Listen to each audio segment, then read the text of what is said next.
in just a moment.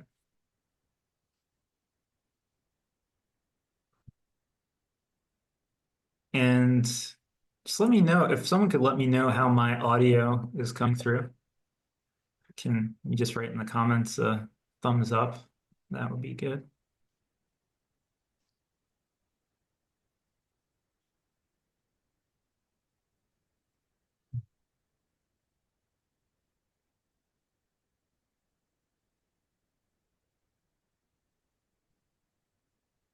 So, hi, perfect. So we'll start off today's program with the second step of the thought pattern dissolve method. And we've covered that general listing of the category step. So if you haven't done that, you can go back and think about the different categories that your thoughts fall into, different types of thoughts you have, whether it's thinking about what you may need to do next, specific problem areas of your life, maybe rethinking, maybe thoughts that are more negative fall into certain categories. So that's the first step that we looked at. And then after that, we got into the first step of the four steps of thought pattern dissolve, which was labeling.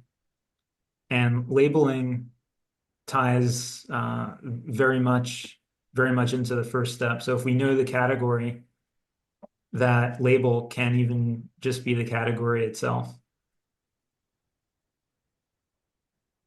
So we've been able to bucket our thought into a category or a label.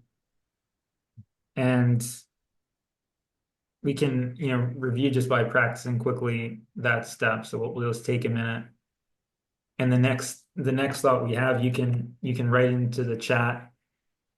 So just write in whatever thought that is and whatever label generally goes along with that. And I'll do the same thing. We'll just take a moment and wait for that next thought to come, dare it to come. Hope it's going to come soon. Okay, so the thought I got was about food. It was about eating what I might eat for dinner. So it's a food related thought, a hunger related thought, something about that. So we've been able to categorize it. And now we're going to move on to the topic that we have today, the new topic here. And that's going to be step two, which is purpose. And here we're getting a little bit deeper. We're getting at the underlying purpose that our emotional system, our mind has for that thought. And usually we don't know this on the surface. We just have the thought. So, that's what am I going to eat for dinner, or whatever your thought is. Um, yeah, again, if you have a thought, type it in. I'll look for, look at what your latest thought may be.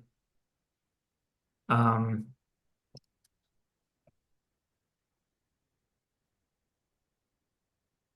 but when we encounter that thought in our mind, we don't actually know what it's about. We don't know what the core driver is. We don't fundamentally know why we're having that thought, why it occurred, because the surface level is not why it's actually there. So for me, if I'm thinking about food, for example, it could be that I'm actually really hungry, like a starvation level hunger, and I need that sustenance. So it really could be like I need to eat something and whatnot. But I found that most of the thoughts related to food, they're coming from also a different type of need, trying to fill up something. I know some people describe it as trying to fill a hole, but it's an emotional lack or an emotional need, and you're trying to take in something to address an emotion that's in a little bit of pain. a neediness, an emotion that needs to be soothed over, and that feeling of taking something in, ingesting, helps assuage that. So if we try to get to the purpose, let's say behind a food thought, we start to get at the roots, get closer to the roots of what that's about. And we could get I lack or I need or I have this hurt or I have this pain. The question for this step is what is the purpose? Okay. And thank you, M, for that comment. I really appreciate that background on you. It helps me get to know you and relate further. So thank you for that. Um, when we get to the purpose, we're digging down and we're getting closer to where we want to be. And ultimately, in the steps later on, we're going to do invalidation and finally feel, and then that will tie it directly into the meditation. And then we're going to be exposing it directly, and then we're going to get into not just dissolving the thinking, but we'll dissolve the foundations of it and the karma behind it. But for now, we're on step two. So the question that you ask yourself, and you start by asking on a cognitive level in your head. So again, we're interacting thoughts with our own intentional thoughts.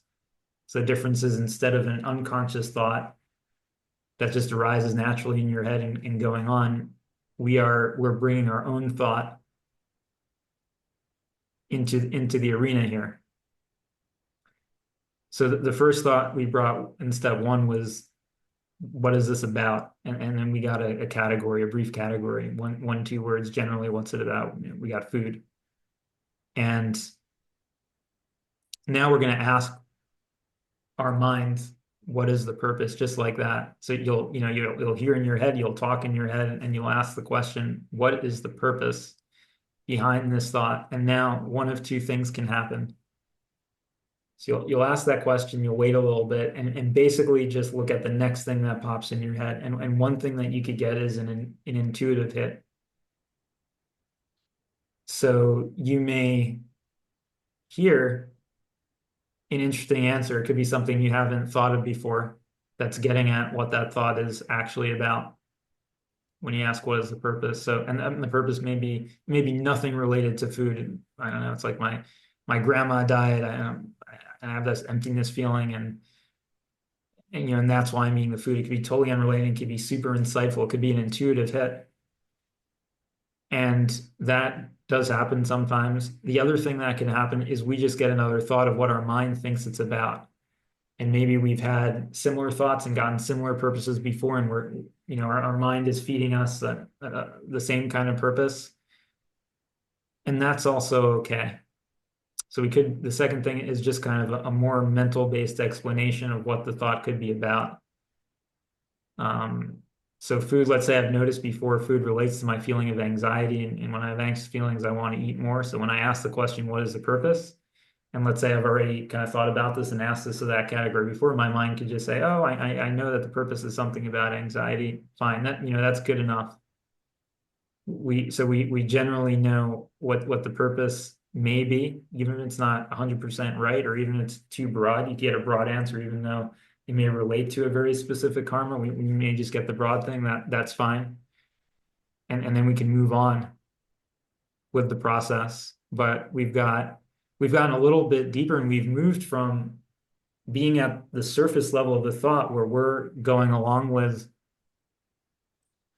whatever is there, whatever the thought is saying on the surface, and then we're just getting carried along that wave and being swept up in what the mind thinks and what it's relating to at that moment. We're just kind of getting tricked into that. At least we've gotten one level deeper at this second stage, and we know more about what the thought is really about, and on a slightly deeper level, mental level, what it's really about. So that's the second stage. In the meditation that we're going to lead into now, you're very, very welcome to use these stages in the meditation. And if you find yourself, so again, like if you're in a state of bliss and all thoughts are just gone, and you're more than welcome to stay there, and you don't have to start thinking about these steps. But for the majority of people, myself included, who will have thoughts that are coming in, and you're going to have thoughts anyway. So if thoughts are anyway coming in, then we might as well use intentional thinking and intentional thoughts to more quickly free ourselves from what's happening anyway. And that's where this process comes in. So if you're doing this meditation, you're listening to the music, listening to me chiming in from time to time. And if you notice that you're anyway having thoughts there, and this kind of unintentional thinking that you keep coming back to, then you're more than welcome. It'll help to begin to deploy this process. And the first will be, what is this thought about? And you can get to a 1 or 2 word label on that. And the second part is asking, what is the purpose? And as we wrap up, maybe also as we start to go individually, you can let me know what one of the answers you got was, what one of the purposes you got to or uncovered over there.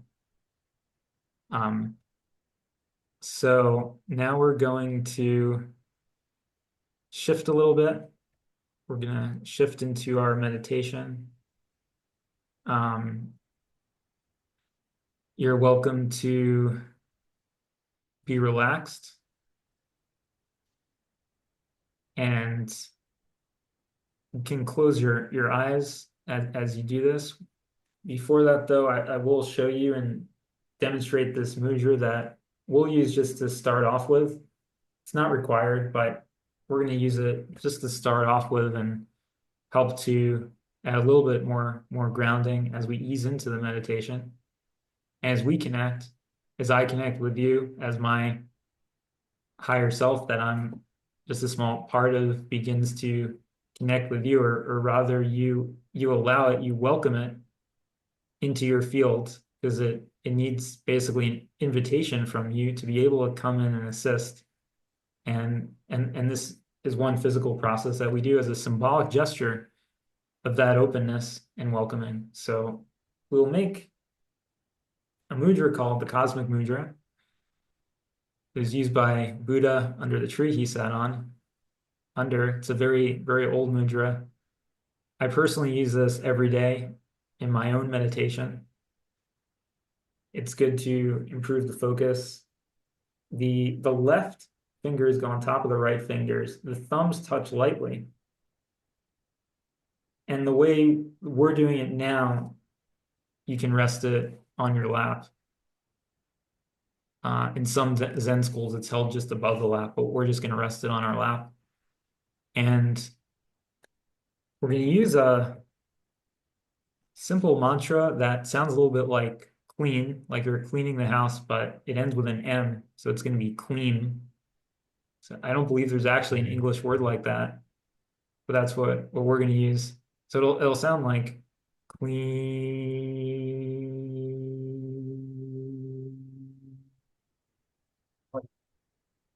kind of ending with that M sound. So we will chant this 3 times, and that'll help us ease into the meditation. After that, I do recommend or offer, and it's totally optional, but you can go into a palms up mudra on your laps, palms up hand position. Also symbolic of receiving help and support. So begin that process now. You can be comfortable. Try to be alert of the sensations in your body, anything that you might see or hear. If you feel my higher self, its name is Yona. It looks like an orange dragon if you do see something. If you see it come into your field, if you see any other beings of the light that the dragon has welcomed in that it thinks might help you and support you, some beings that may be very, very close to you and want to help out and use some of the energy that we're establishing here to help you. If you see that dragon or feel it, or any other of the beings that love you come into the field, say hi to them, um, and and welcome them to be a part of this space and this healing that we're going to bring in together. And it's mainly your intention and openness to the healing energies and support that's important here. So we have our mudra, and we'll start. Before we start, are there any questions?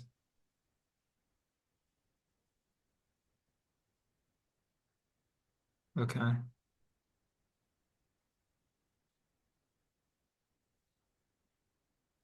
Yeah, and I do appreciate your comments. After we start the meditation, I'm gonna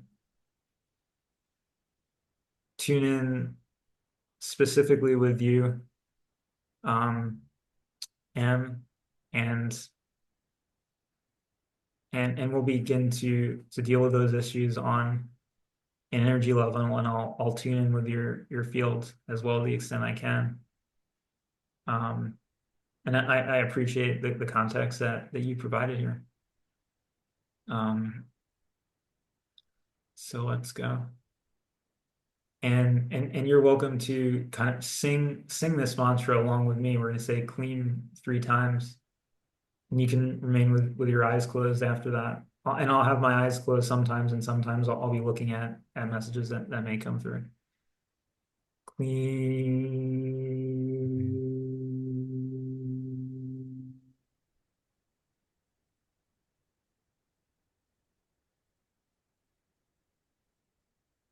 clean,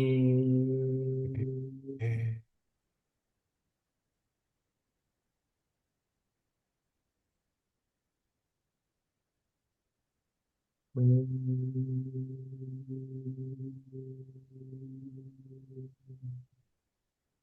Okay. So remain here with your eyes closed. Um, I'll be going through with you guys individually. We'll do some group work as well.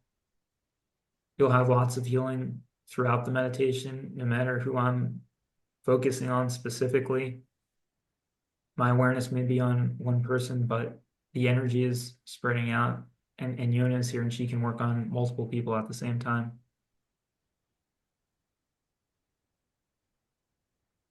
So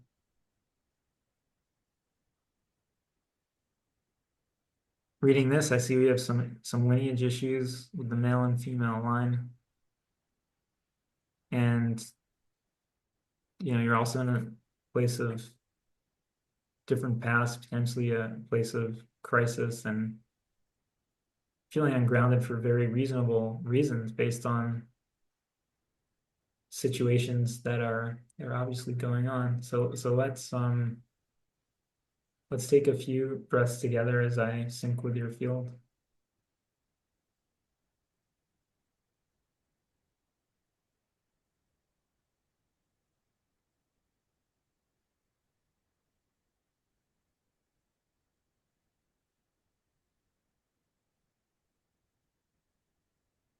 Starting to go into the upper solar plexus. I'm going to take a look, and I'm going to be quiet for a few minutes as I read in more.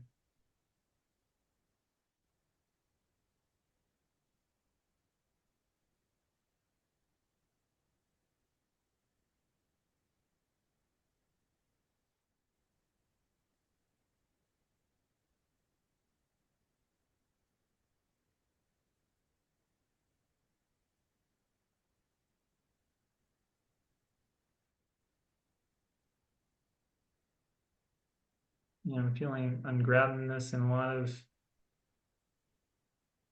of activity that's above the solar plexus. It's kind of between.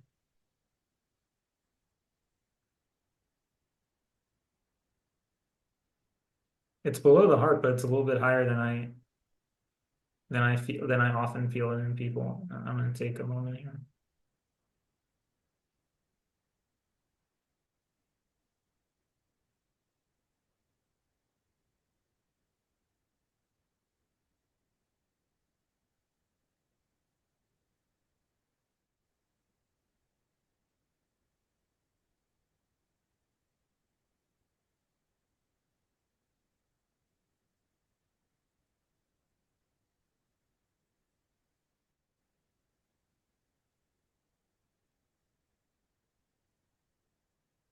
Getting that it is important to be on your own now, which is something that I wouldn't have said from, my intellectual point of view. I would have said with my kind of brain that,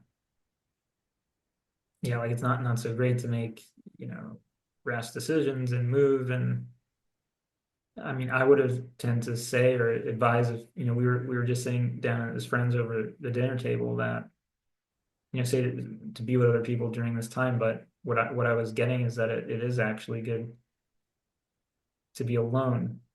Um,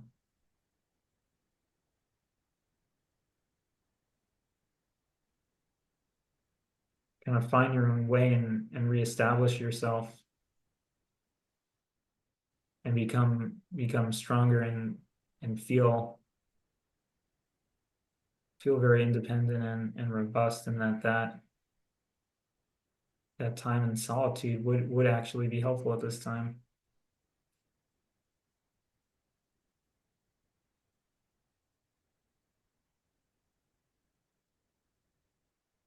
And, these people did mean a lot to you, an incredible amount,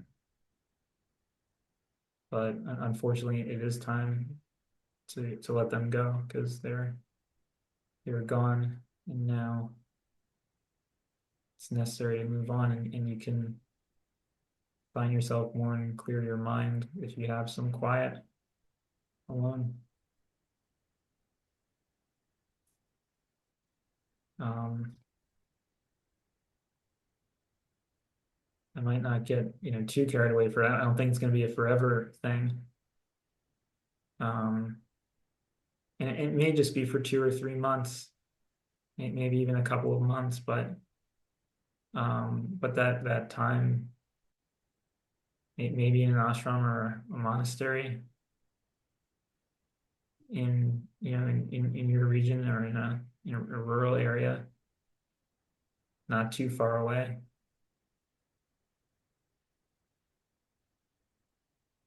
Maybe even just 2.5 hours in a northeasterly direction where you are, you might find a nice place. And it might even be just a simple like country house that you can rent. I'm seeing something like that. It might not even be in an organization or a religious institution. It might just be a very basic house in the country, and you could hole up in there and have that kind of isolation and space. So I'm gonna go more again into your field.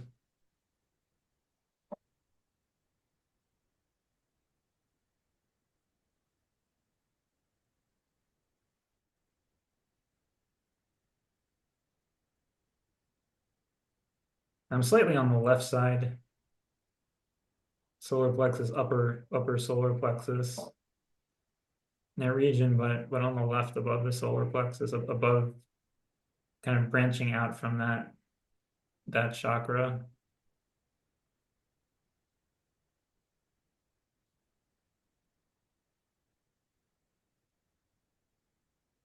and where you might feel a sadness or a loss of power.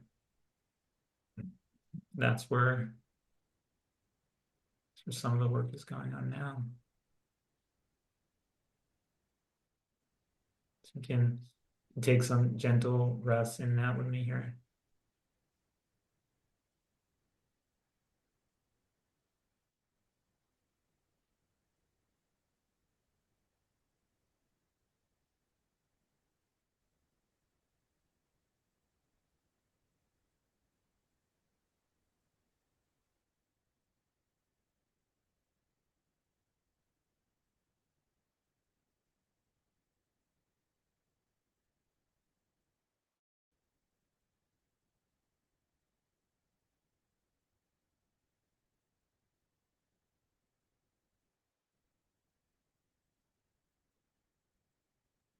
So keep breathing in and out slowly.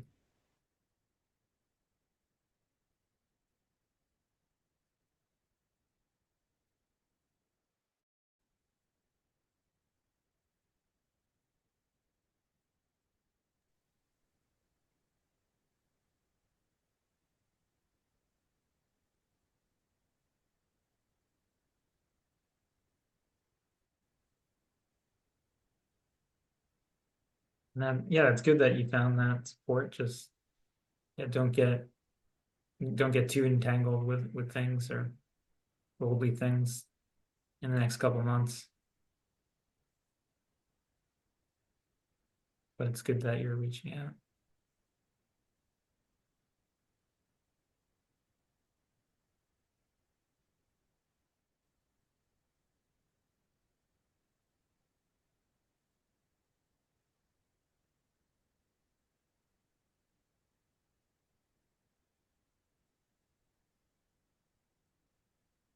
So gentle breaths into that solar plexus region. And you can almost feel that you're breathing into that region.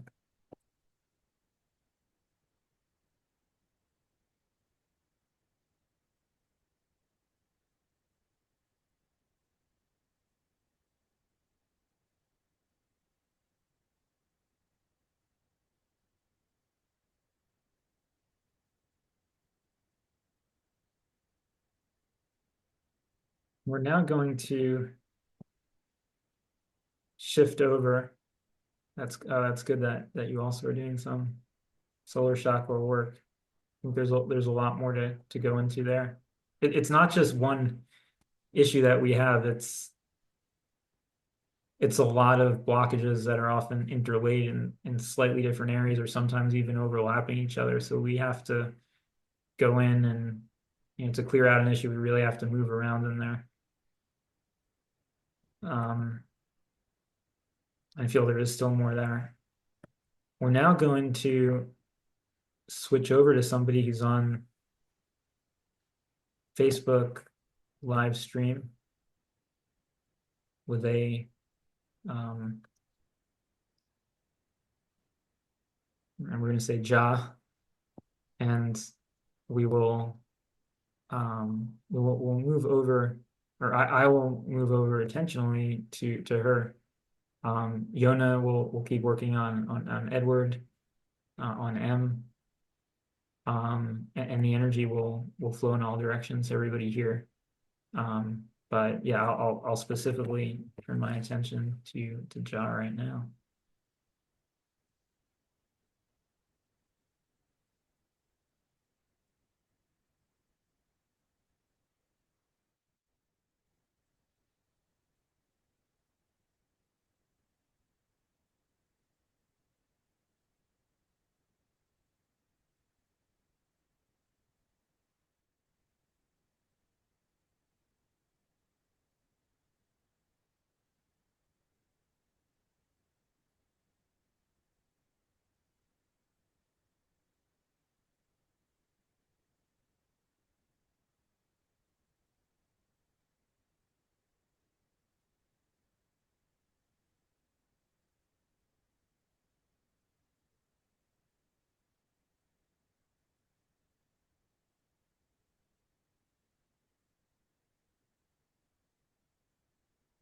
Feeling clearer today, that's good.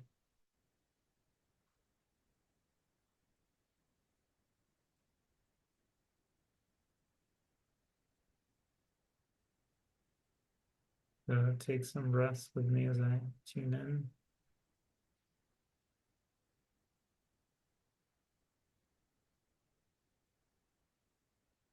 Feeling some throat chakra here.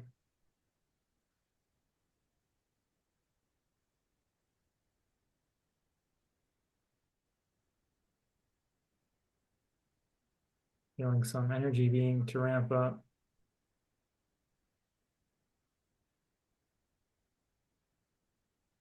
How are you doing today?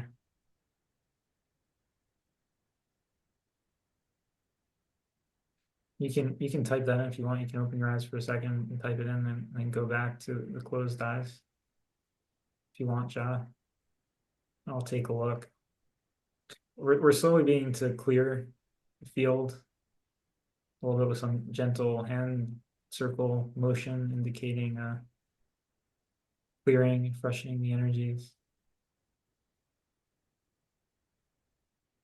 getting some up and down, moving the energy along the central column.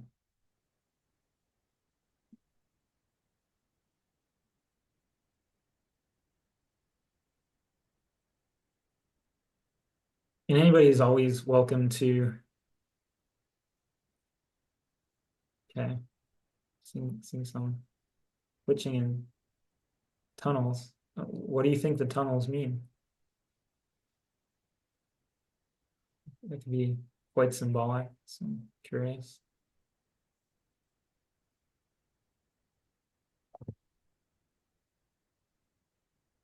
You may notice a shift in energy as we're sending energy up and down the central column more.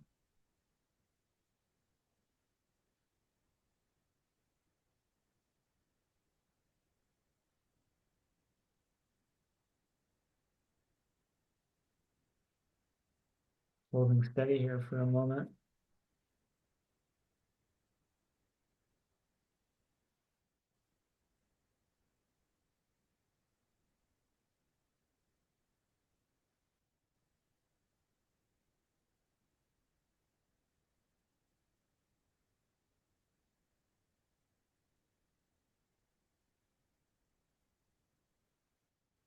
That's cool. I think you're burning out, in the process of burning out some of the things that have been holding you back for a while. That's awesome.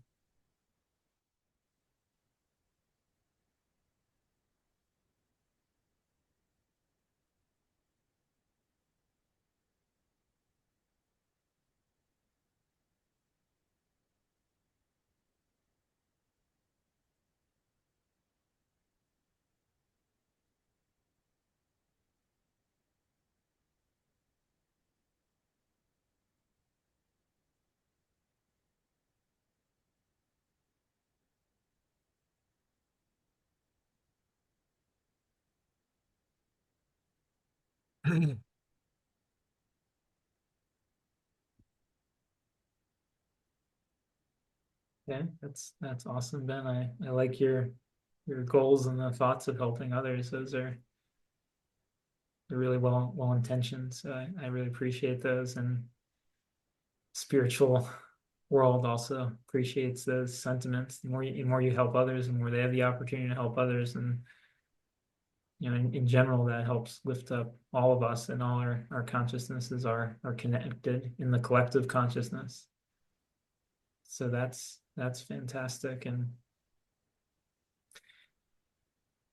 we're all about clearing up that past karma, because once we realize we don't need it to hold us back anymore, and we're kind of over with it, we want to move on, then there's nothing better to do than to clean that up, and then the sooner we clean it up, the better. So I like what you're realizing about the process.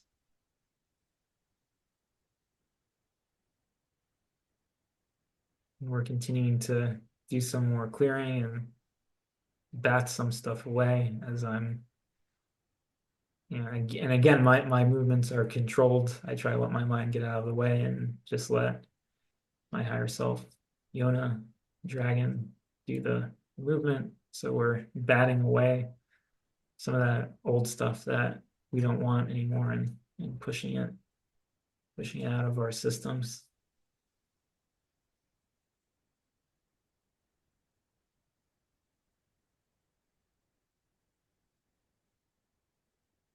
And we're going back to sending through some energy.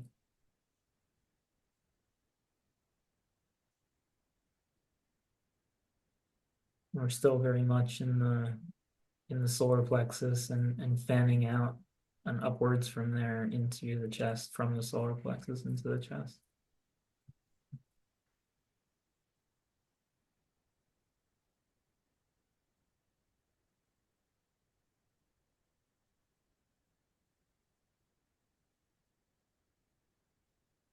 I've shifted into a thumbs up mudra. I call them Mirudanda mudra, combining it with a kind of swivel at the hips to help us move some energy that's stored in the spine and shift it upwards. That Mirudanda mudra is traditionally used for having an upward movement of energy, shifting energy that may be stored more in the base of the body and help moving it upward.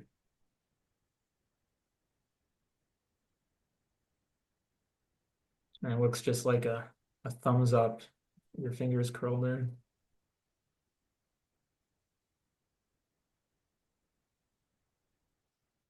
And it's a great mudra. It's just hard to maintain it during a static meditation pose. So it's often used for a series of movements that are individually a bit shorter. Be as part of what's sometimes called a kriya.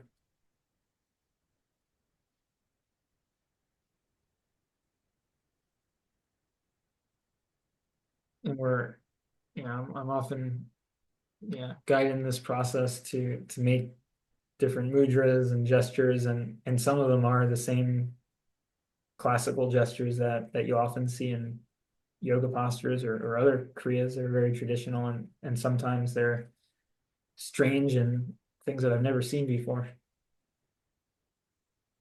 And I'm kind of pedaling my hands around almost like I was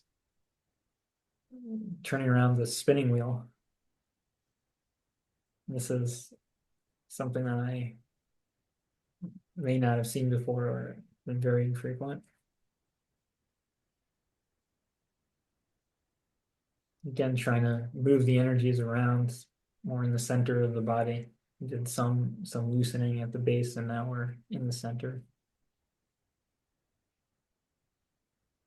Breathe in deeply and breathe out.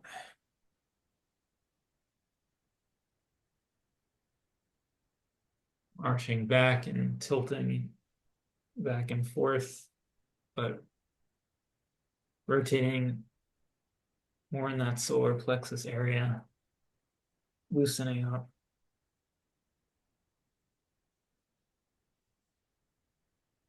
You're also welcome to move if you do feel called to move around. You can feel free.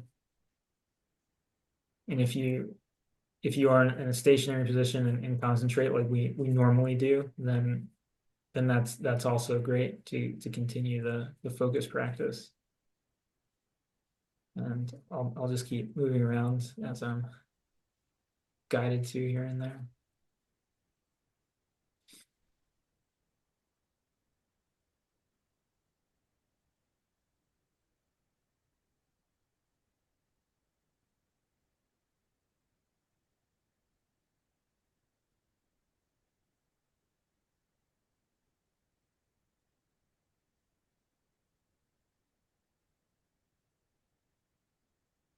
Calm back down for a second.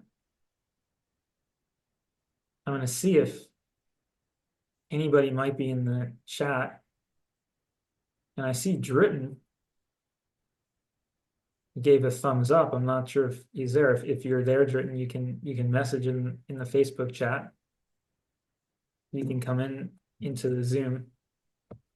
It's great to see you here. Dritten, somebody I've met with my previous guru in India, and he came from Europe all the way to India to have Shaktipat in person from Raghavir Singh Rajput in Delhi at that time. We traveled up from Madhya Pradesh in central India all the way to Delhi to meet Dritten there, and we had a very nice time going around Delhi. So certainly good to see you there. And if you are still there, you can type a message in, and we can tune in a bit to you.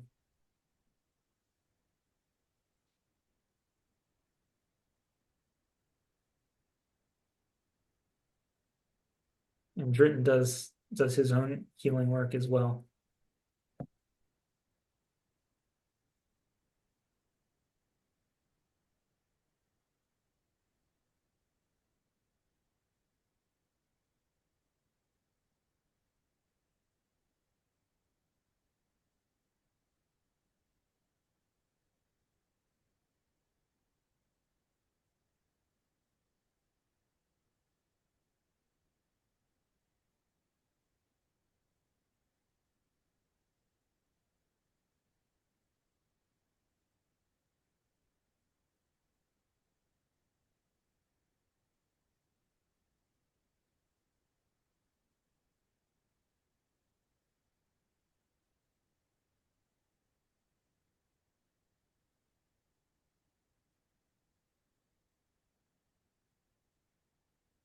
So, Jordan, whether you are still there or not, I'm tuning into you now.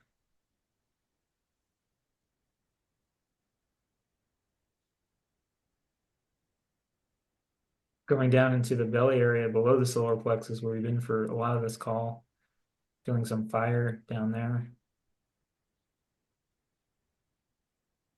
Holding interesting mudra in the left hand with three fingers up and the other two curled around in a little bit of an unusual way.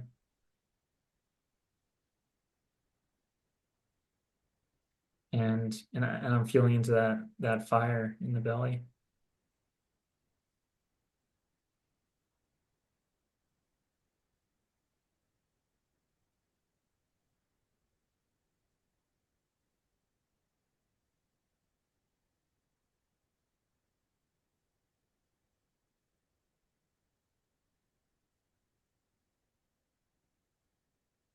My breathing's changed a bit. I'm taking, short but decisive breaths.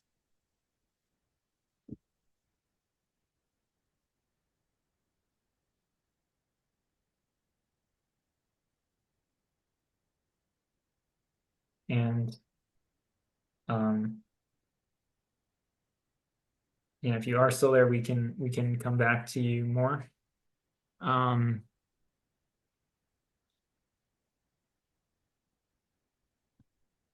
and anyone else that is there perhaps on Facebook and they want to be individually tuned into, we have a few more minutes and you can write something. In the meantime, I will go to Edward next, and we're gonna switch in 7 minutes to the Meher Baba Zoom. And I'm going to write that in the chat. Um,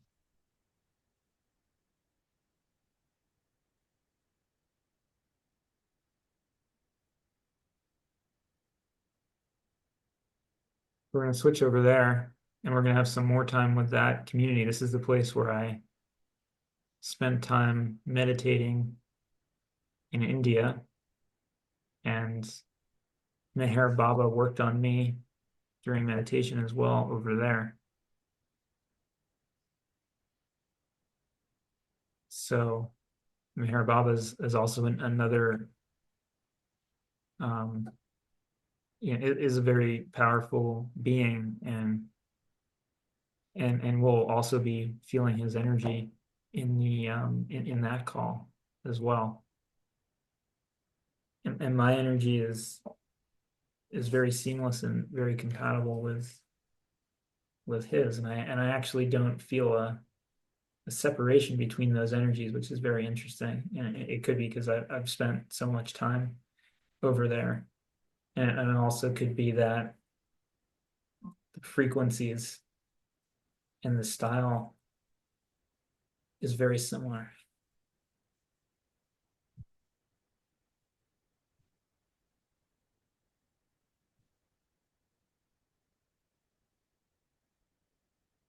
So tune into Ed.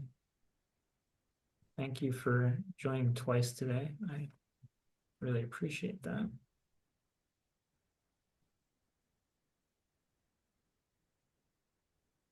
And we're very much picking up where we have been. And I think it's an important area to focus and get through. Some of these bigger blockages take time.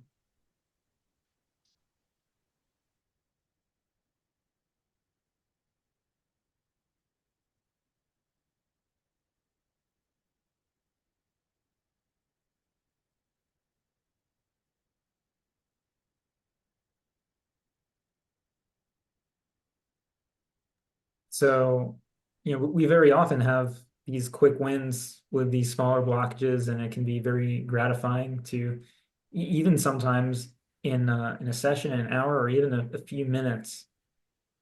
I've had sessions where it's like every 3 minutes, even we work through another blockage, and in the course of one session, we may have gone through a dozen or 15 blockages, and it can be, very gratifying to kind of, it's like you're going with a potato peeler and just plucking out that blockage, and it can feel very nice. Um, and it feels like you're accomplishing something. But often with these bigger blockages that are holding a lot of taking up a lot of space in our being, it's not like holding space in a good way. It's like they're occupying space, and they're occupying energy that needs to be filled up in our, in our bodies, and also in our headspace. For those bigger ones, it often takes a very concerted effort and a lot of energy over a period of time to work them out. But when we work them out, we solve very significant issues that have been holding us back in our lives.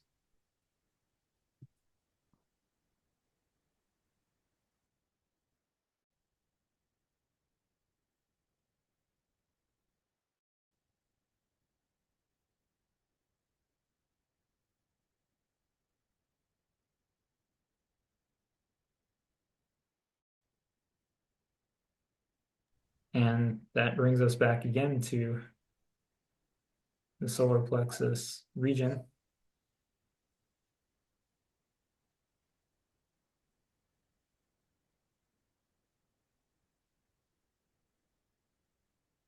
Brings us into some heat in that region, and some more energy that's required in the process.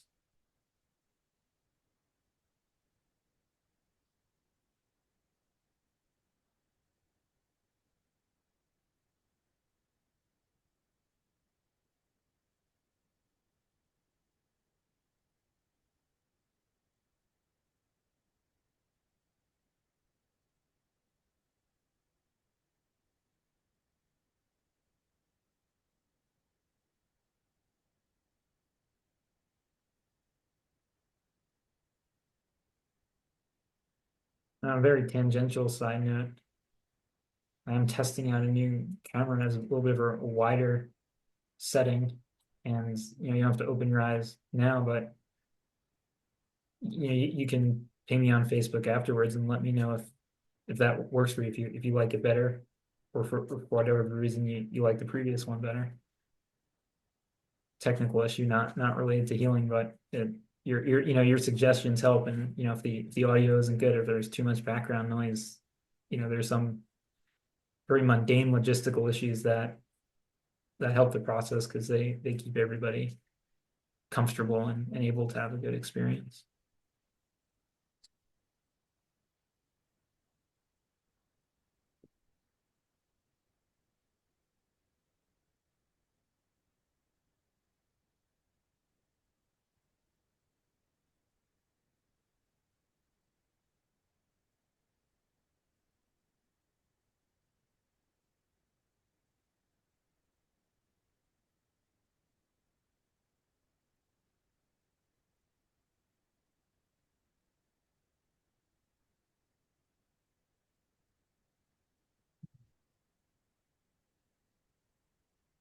So my hands is still going around as we continue to be tuned into Ed and work on this, but I know we're going to have to head over in just a moment to this Baba Zoom.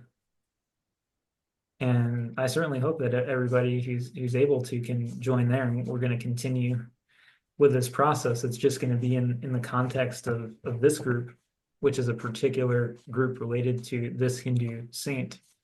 So, some of the imagery we're going to use, and some of the discussion is going to be, it's going to be tailored to that context of Meher Baba, rather than the kind of the context of the approach, and of the technicalities of the Shaktipat that we've been talking about. But we will be able to continue with this work, this energy work, this healing work. And you may even have your own further experiences with Meher Baba over there. And we may even get to to channel him, and energetically and potentially even verbally in that time, because it's a space and with people that that are very much in that community. You can even call them devotees of this particular saint, Meher Baba. Now my hands really heating up now with energy, but we will have to head over so we're not late for that call. So please do, connect with me. Definitely. We may already likely, I think we probably are friends on Facebook, but ping me over there so we can stay in touch and we can do some more work together. I really enjoy having you in these sessions, and it adds a lot to the group's energy having you here. So I certainly hope that we can stay connected. Although we're gonna have to switch over. So the information should be in the chat. I'm gonna type that in one more time. We're gonna have a different Facebook chat, different link, and you can open your eyes to copy that link if you like. We're gonna have to move over anyway right now. And the password is BEGUM. So we're gonna hop over now. The replay for this will be available online. Okay. See you guys over there, Baba Zoom. Thank you, Edward.